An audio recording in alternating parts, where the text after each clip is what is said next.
मायावती जी ने कहा कि अभी तक अखिलेश यादव ये कहते थे कि बसपा हमको हरवाती है, इसलिए खड़ी होती। बोले हमने मिल्कीपुर की ओर ताक के नहीं देखा, झांक के नहीं देखा, इन्हीं के लिए छोड़ दिया। बोले आप कैसे हार गए, आके बताओ पब्लिक को।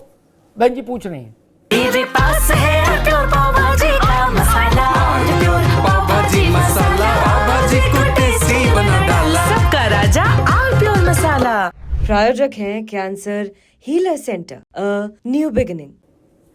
देखिए, मुझे आपके ज्ञान पर और आपकी जो टीम है उनके ज्ञान पे प्रश्न लगाने वाली मेरी कोई हैसियत नहीं है, लेकिन पॉलिटिकल साइंस का बारीक स्टूडेंट होने के कारण मैं आपको बताना चाहता हूं, वहां पर एएसपी भी चुनाव लड़ रही थी और वो किस जाति कास्ट को रिप्रेजेंट करती है, ये जो पॉलिटिकल साइंस के स्टूडेंट है वो बताने को काफी है। जैसा आप बता रहे कि खुला मैदान दे दिया गया, वो विषय नहीं है। और 10 लोग कैंडिडेट थे, उसको एएसपी भी वहां पे चुनाव लड़ी थी। पहला दूसरा विषय आपके बात का जवाब ये देना चाहता है। और जो माननीय अखिलेश यादव जी ने कहा है, एक सीट पर आप अयोध्या का बदले के रूप में आप चुनाव ले रहे हैं, जैसा कि अभी पूरे आपके डिबेट का जो शीर्षक निकल के आ रहा है, क्योंकि माननीय अखिलेश यादव सामाजिक न्याय की लड़ाई को लड़ रहे थे। एक दलित व्यक्ति को सांसद बनाया, उसको आगे करने का काम करा। आदरणीय मोदी जी से योगी जी तक ये आंखों की किरकिरी बनी हुई है कि एक दलित समाज के व्यक्ति को क्यों उठाने का काम कर रहे हैं, क्यों सामाजिक न्याय का झंडा माननीय अखिलेश यादव जी ने ले रखा है। यही पेट में दर्द है ऊपर से नीचे तक उन लोगों का जो सामाजिक न्याय के विरोधी है और किसी दलित जाति के किसी व्यक्ति को उठाने के खिलाफ है। ठीक है जोशी, ये संदेश साफ है जी। ठीक, क्योंकि इस लड़ाई को मैं अवधेश, ठीक है जोशी जी, अवधेश प्रसाद जी से लड़ाई क्या है जी। ठीक है, मैं अवधेश पांडे के पास चलूं तो एक तथ्य रहे सामने, इकलौते अवधेश जीते नहीं जीते, ये इस भाजपा के लिए इतना बड़ा मुद्दा इसलिए नहीं हो सकता कि वो दलित वाला फैक्टर बता रहा हूं, क्योंकि 30 से ज्यादा दलित सांसद भाजपा के हैं लोकसभा में। क्या यह कहा जा रहा कि मोदी जी की आंख की किरकिरी, योगी जी की, भागवत जी की। अवधेश अगर फैजाबाद से नहीं लड़े होते हैं तो अवधेश ये प्रसाद की गिनती भी कहीं नहीं होती। मतलब सांसद हो भी जाते तो क्या हो जाता। उनके पास 30-35 सांसद हैं दलित पहले से, भैया 30-35 सांसद हैं और 50-60-70 विधायक हैं दलित। क्यों किरकिरी बनेंगे? ये इतने महत्वपूर्ण नहीं ना कि किरकिरी हो जाए, और उनकी आंखें भी इतनी छोटी नहीं। ये तो जो चीज आप जानते हो, अवधेश बाबू की स्थिति अभी उतनी बड़ी तो नहीं है। क्या किरकिरी कोई होगा तो अखिलेश यादव हो सकते हैं, बहन जी हो सकती हैं, राहुल गांधी हो सकते हैं। नहीं, अब हम आप ननकू कहां किरकिरी हो जाएंगे बताओ? अवधेश बाबू कैसे किरकिरी हो सकते हैं? और आपने एक बात कही, उस पर मुझे उत्तर देना चाहिए, क्योंकि मैंने एक बात कही थी कि संपूर्ण विपक्ष, आपने उसमें एक लकूना लगाया कि आजाद समाज पार्टी का भी था। हाँ, मैं मानता हूं ये, उनको अगर हम बड़ी पार्टियों में गिन लें तो वो भी मान ले। हमारे गलती है कि हमने भाजपा, सपा, बसपा, कांग्रेस इन्हीं को माना बड़ी पार्टी अभी यूपी में। आपने आजाद चंद्रशेखर पार्टी को, एक मिनट भाई, एक मिनट दादा, एक मिनट दादा, एक मिनट, नहीं रुक जाइए। 0 सांसद है आपने, ठीक है, बड़ी पार्टी है, बड़ी पार्टी मान ली, ठीक है, मान ली चंद्रशेखर बड़ी पार्टी है, ठीक है, चंद्रशेखर बड़ी पार्टी है, हमने मान ली चंद्रशेखर के, ठीक है जोशी जी रुक जाइए। चंद्रशेखर की पार्टी के उम्मीदवार को, जो सपा का बागी था, उसको 5000 वोट मिले। 61,672 में से 5000 घटा दो, क्या वो आपके थे, हमने मान लिया आपसे कट गए, सारे आपको दे दिए। हालांकि सारे आपके हो ये भी जरूरी नहीं, लेकिन चलो आपको दे दिए। 5000 घटा दें 61,000 में से, तब आप जीत गए नहीं ना। 61 में से 5 घटा दो, 56 से तब हारे, यही ना। अगर चंद्रशेखर के उम्मीदवार को सब हम आपके खाते में ट्रांसफर कर दें तो 56,000 से हारे, तो जैसे 56 से हारे वैसे 61 से हारे। महाराज कहां अंतर है बताओ? अंतर हो तो आप बताओ। मैं इसमें बहस में नहीं करूंगी, बहस मायावती जी करेंगी कि बसपा बड़ी पार्टी है या आजाद समाज बड़ी पार्टी। आपने आजाद समाज को बड़ी घोषित किया, स्वागत है, ये बसपा जाने, उस पर मायावती जी ट्वीट लिखेंगी कल। मेरा परसेप्शन अभी भी है कि बसपा बड़ी पार्टी है उत्तर प्रदेश में। 7-7.5% वोट, नावेद मेरे ख्याल से 7-7.5% है ना, अभी 7-7.5% वोट उसकी पॉकेट में है। इतना वोट कांग्रेस के पास भी नहीं है जोशी जी, है ना, इसलिए मैं उसको बड़ी पार्टी मानता हूं। अवधेश जी, सपा कह रही बदला पूरा नहीं हुआ, ना बदला हो सकता है। हालांकि जब इलेक्शन चल रहा था उस वक्त बदलापुर करके सारे टाइटल चलते थे, तो सपा ने कभी इस बात का खंडन नहीं किया कि ये बदला नहीं होगा। परिणाम के बाद सपा ने अपना स्टैंड बदला और उसने कहा ये बदला नहीं था और ना बदला हो सकता है। आप अड़े हो, खूंटा गाड़ के कहना हमने बदला ले लिया। जोशी जी कह रहे हैं, समाजवादी पार्टी और अखिलेश जी कह रहे हैं कि ये तो डीएम, एसपी, लेखपाल, सिपाही, दरोगा ने चुनाव जितवा दिया। अवधेश पांडे, देखिए अमिताभ जी, 2-3 मुद्दों को लेकर के चुनाव था। अखिलेश जी ने अवधेश प्रसाद जी को अयोध्या का राजा घोषित किया और मिल्कीपुर की जनता ने यह सिद्ध किया कि यहाँ के राजा प्रभु श्री राम है, यहाँ का कोई दूसरा राजा नहीं हो सकता। दूसरा मुद्दा था परिवारवाद बनाम राष्ट्रवाद का। एक व्यक्ति ऐसा था जो परिवारवाद का पोषक था, प्रतीक था, और दूसरा व्यक्ति भारतीय जनता पार्टी का जो प्रत्याशी था वो युवा वर्ग का, सामान्य वर्ग का प्रतिनिधित्व करने वाला एक सामान्य किसान परिवार का नौजवान था। दोनों ही एक जात से ताल्लुक रखने वाले लोग थे। तो लोगों ने परिवारवाद को भगा दिया और राष्ट्रवाद को चुन लिया। आज ऐसे लोग निर्वाचन आयोग पर उंगली उठा रहे हैं जिन्होंने अपने समय में अपनी पार्टी की नेत्री डिंपल यादव जी का निर्विरोध नामांकन सांसद में करा दिया था, तब उनके लिए निर्वाचन आयोग ठीक था। ऐसे लोग आज दलितों के हिमायती बने हैं जो मीराबाई गेस्ट हाउस कांड में मायावती जी की हत्या करना चाहते थे। आज वो बहुत बड़े पॉलिटिकल एनालिसिस और राजनीति शास्त्र के विद्यार्थी और दलितों के हित चिंतक बने हुए हैं। बदला तो मिल्कीपुर की जनता ने ले लिया। कुल जो लोकसभा के चुनाव में लगभग 55,000 वोटों से जीते थे, एक ही विधानसभा में अजीत प्रसाद को धूल चटाने का काम किया और 55% से ऊपर मत भारतीय जनता पार्टी को मिला और 65,000 के आसपास से भारतीय जनता पार्टी विजयश्री का वर्ण कर रही है। ये एक समाजवादियों का ये बयान और चिढ़ाने वाला होगा। आज इनको मिल्कीपुर का जो जनादेश है उसका सम्मान करना चाहिए और भारतीय जनता पार्टी के प्रत्याशी को, भारतीय जनता पार्टी को बधाई देनी चाहिए। लेकिन जिस प्रकार से अखिलेश यादव जी लगातार अखिलेश जी के माध्यम से अयोध्या को, प्रभु श्री राम को और सनातन को चिढ़ा रहे थे, गाली दे रहे थे, उसी का ये नतीजा है कि मिल्कीपुर की सम्मानित जनता ने समाजवादी पार्टी से बदला भी पूरा किया और मिल्कीपुर की जनता ने ये साबित कर दिया कि हम राम के थे, राम के हैं और राम के रहेंगे। थोड़ा सा भ्रम और अफवाह में गलती जो लोकसभा के चुनाव में लोगों से हुई थी, उसका जल्दी ही लोगों को अवसर मिल गया, उसका प्रायश्चित लोगों ने पूरा किया।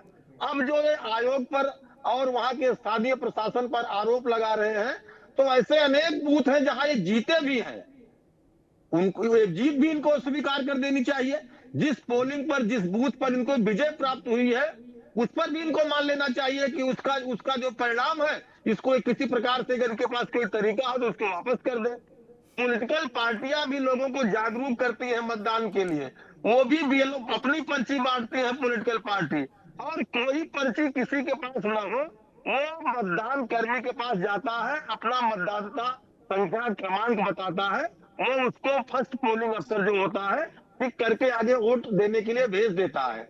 इनके जो वहां पर इनके मुखिया, उन्होंने एक सभा की, केवल एक सभा की। इसके पहले मुलायम सिंह यादव जी मुख्यमंत्री थे, एक और उपचुनाव हुआ था मिल्कीपुर के अंदर, 5 जनसभाएं मुख्यमंत्री अखिलेश यादव ने की थी, 40 मंत्री उन्होंने उपचुनाव में लगाया था वहां मिल्कीपुर के अंदर।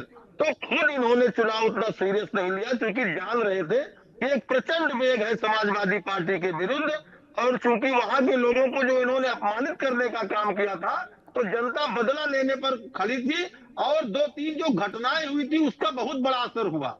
जिस प्रकार से एक रेपिस्ट के साथ, मोहित खान के साथ ये खड़े हुए, और दूसरा रेप एक हुआ था रायपट्टी खंडासा में मिल्कीपुर के विधानसभा के ही अंदर, और रात में इनके नेता विपक्ष लाल बिहारी यादव इनके सांसद गए थे और वहां के लोगों ने उनको रात में भगा दिया था।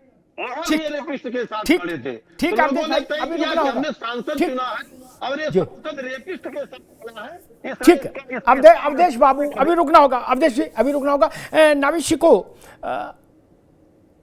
अखिलेश जी दिल्ली आए थे केजरीवाल के साथ, उन्होंने रोड शो किया और कहा कि दिल्ली में केजरीवाल की सरकार बनेगी, कांग्रेस यहां लड़ाई में नहीं है। स्वाभाविक है कांग्रेस की नाक बहुत चिढ़ी, उसको खराब लगा कि भाई बाकी कोई नहीं आया यहां मैदान पे उतरने, आप अकेले क्यों आए? उद्धव ठाकरे नहीं आए, स्टालिन नहीं आए प्रचार करने। हर राज्य का आदमी दिल्ली में रहता है, तमिलनाडु का भी आदमी रहता है, केरला वाले नहीं आए दिल्ली प्रचार करने किसी के लिए। उन्होंने कहा भाई मेरे लिए दोनों बराबर, मैं क्यों जाऊं प्रचार में। केवल अखिलेश यादव आए और उन्होंने डैश शेयर किया अरविंद के साथ, अरविंद केजरीवाल के साथ। अब कांग्रेस की तरफ अंतःपुर से जो संकेत आ रहे हैं वो बड़े आक्रामक हैं। वो कह रहे हैं हम एनजीओ हैं क्या, हम पॉलिटिकल पार्टी हैं भैया, मेरे खड़े होने से कोई हारे जीते हमें इससे क्या फर्क पड़ रहा है। और सब राज्यों में हम ऐसे ही चुनाव लड़ेंगे जैसे दिल्ली में लड़े। बोलो सियावर रामचंद्र की जय। इसका क्या अर्थ निकाले? जी, पहली चीज तो ये कि अखिलेश यादव जी, मुझे लगता है समाजवादी पार्टी जी, जोशी जी बड़े भाग्यशाली हैं, क्योंकि चुनाव हारने के बाद किसी की इतनी चर्चा नहीं होती, लेकिन उनके बहुत सारे शुभचिंतक हैं हमारे आप जैसे, जो उनकी गलतियों को इंगित कर रहे हैं ताकि उनमें सुधार हो और एक मजबूत विपक्ष तैयार हो। एक चीज जो आपने चर्चा की, उनका जवाब उन्होंने दिया। उन्होंने कहा कि इसलिए हमने साथ दिया केजरीवाल का क्योंकि हमारे इंडिया गठबंधन का फॉर्मेट ये था कि जो लड़ रहा होगा भाजपा से हम उसका सहारा देंगे। ये उन्होंने बचकाना बयान उनका इसलिए था क्योंकि उनसे तमाम लोगों ने सवाल पूछ लिया अखिलेश जी से, कहा कि आप भारतीय जनता पार्टी से महाराष्ट्र में लड़ने की लेकिन पोजीशन नावेद भाई उद्धव नहीं आए, शरद पवार नहीं आए, स्टालिन नहीं आए, ममता जी नहीं आई, लालू यादव नहीं आए, तेजस्वी नहीं आए, कोई नहीं आया यहाँ, अकेले अखिलेश जी क्यों आए? नहीं, ये प्रश्न तो कांग्रेस पूछेगी। अखिलेश जी गए और उन्होंने कहा कि इंडिया गठबंधन का कायदा कानून यही है कि जो भाजपा से लड़ने की स्थिति में आप है इसलिए हम दे रहे हैं। लेकिन उनके सामने एक बड़ा सवाल हो गया कि अगर ये फॉर्मेट था तो आप महाराष्ट्र में क्यों परेशान कर रहे थे कांग्रेस को कि हमें सीटें इतनी दो। भाई जम्मू कश्मीर, महाराष्ट्र में आप थोड़ी जम्मू कश्मीर की स्थिति में थे, बड़ा सवाल तो ये भी उठता। दूसरी बात ये कि कांग्रेस को वो लगातार नाराज कर रहे हैं। भाई वो साइलेंट रहते, वो कोई रोल नहीं, क्योंकि ना केजरीवाल उनके लिए यहां फायदा पहुंचा सकते हैं ना वो पहुंचा सकते थे। उन्होंने वही बात निकलती कि भारतीय जनता पार्टी से वो सीखते नहीं है। भारतीय जनता पार्टी के बारे में गपशप हुई, हो सकता है ये झूठ हो या सच हो, मुझे नहीं पता, लेकिन ये हुआ कि संघ के साथ में कुछ रिश्ते बिगड़े हैं केंद्र और लखनऊ, लेकिन उन्होंने सब संवार लिया, सब सुधार लिया। आप अपना जो आपका सहारा उत्तर प्रदेश में बन सकता है, अगर वो बिदक गया तो आपका सब कुछ खत्म हो जाएगा, आप 50 सीटों पे आ जाओगे। आप बार बार नाराज कर रहे हो। दूसरी बात ये उनको सीख लेना चाहिए एक आम इंसानों से। दूसरी बात, जो चंद्रशेखर की बात हो रही थी, अखिलेश यादव जी अपने सपोर्टर्स को अपने साथ लाने को तैयार नहीं है, कांग्रेस को नाराज कर रहे हैं। जो अभी बात हो रही थी कि उनकी हैसियत क्या है उनकी पार्टी की, तो हैसियत हम लोग तो बहुत बड़ी मानते हैं, अमिताभ जी भी बहुत बड़ी हैसियत मानते हैं चंद्रशेखर रावण की, लेकिन अखिलेश जी एक सीट की भी हैसियत नहीं मानते थे। चंद्रशेखर खुद अखिलेश यादव जी के पास गए चुनाव से पहले, उन्होंने एक भी सीट की हैसियत नहीं माना। अखिलेश यादव जी ने उनको 0 माना। वो चाहते थे 2 सीट, 1 सीट कुछ दे दें गठबंधन के तहत, नहीं दी गई।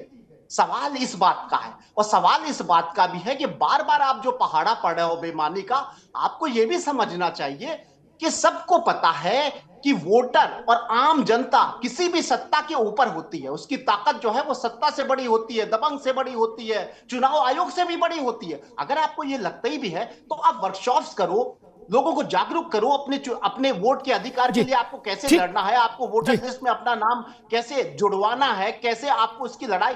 आपने क्या किया? आप 3 लाख, आप 3 सभाएं नहीं कर पाए। सवाल इस बात का है, आप मेहनत सीखो ना, संघर्ष करो, आप धरती पुत्र के बेटे हो, आप सिर्फ ये कह दो। और दूसरी बात ये कि अब सवाल इस बात का है कि आप चुनाव के बाद सिर्फ ये बात कहते हो, उसकी एक्सरसाइज फिर क्या करते हो? आप अगर आयोग से ही आपको लड़ना है तो आपको आयोग से लड़ने की रणनीति आगे की ठीक है नावेद भाई, रुकना होगा, मैं डॉक्टर नीति शर्मा के पास चलूंगा। हम लोगों ने जब से सिर्फ ये कह देना कि बेईमानी हो गई, ठीक नावेद भाई, हम लोगों ने जब से चुनाव और राजनीति को समझना शुरू किया तब से हमने एक ही सिद्धांत को जाना। जोशी जी को विनम्रतापूर्वक ये याद दिलाऊंगा कि वोट निकालने का, वोट डलवाने का काम राजनीतिक कार्यकर्ता का होता है। इसके लिए न कलेक्टर की जिम्मेदारी है न कप्तान की। ठीक, आप वोट डलवा सकते हैं तो जीतेंगे, नहीं डलवा सकते तो हारो, किसी के सिर पे क्या फर्क पड़ रहा है। हमने यही सुना, और 40 साल तो हमको चुनाव देखते हो ही गए, 38 साल। जो वोट नहीं डलवा सकते उनको राजनीति करने का अधिकार हासिल नहीं होना चाहिए, हक नहीं है, नैतिक हक नहीं है। जोशी जी माफ करिएगा, क्या जिनके पास इतना सामर्थ्य नहीं कि वोट डलवा सके, काहे को चुनाव लड़े। गाजीपुर में पड़ता है वोट, कितने पड़ता है? पड़ता है। मैं इसे 10 उदाहरण दे दूं। वहां पुलिस नहीं है, वहां येलो बीएलओ नहीं है, पड़ता है। खैर, और चंद्रशेखर की बात आई, एक प्रसंग नावेद जी ने याद दिलाया। जब अखिलेश जी से नाउम्मीद होकर रावण आए थे तो उन्होंने कहा था कि मेरा अपमान किया गया और मुझे एक सीट लायक भी नहीं माना गया। बोले, अखिलेश जी ने कहा कि अभी लगो, चुनाव में प्रचार करो, फिर आगे देखेंगे। मतलब अभी बिना चुनाव लड़े आ जाओ साथ। अगर चंद्रशेखर की हैसियत बसपा से ज्यादा थी तो बसपा को तो आप 38 सीट देके चुनाव, 39 सीट लेके चुनाव लड़े थे साथ में। नहीं, चंद्रशेखर को एक भी नहीं दी। अब आपने कहा कि बसपा से बड़ी हैसियत चंद्रशेखर की है। थोड़े में ज्यादा स्वाद, यही तो है इसकी खास बात। वाओ मामा, क्या स्वाद है। अरे मेरे राजा, प्रायोजक हैं cancer healer centre, a new beginning.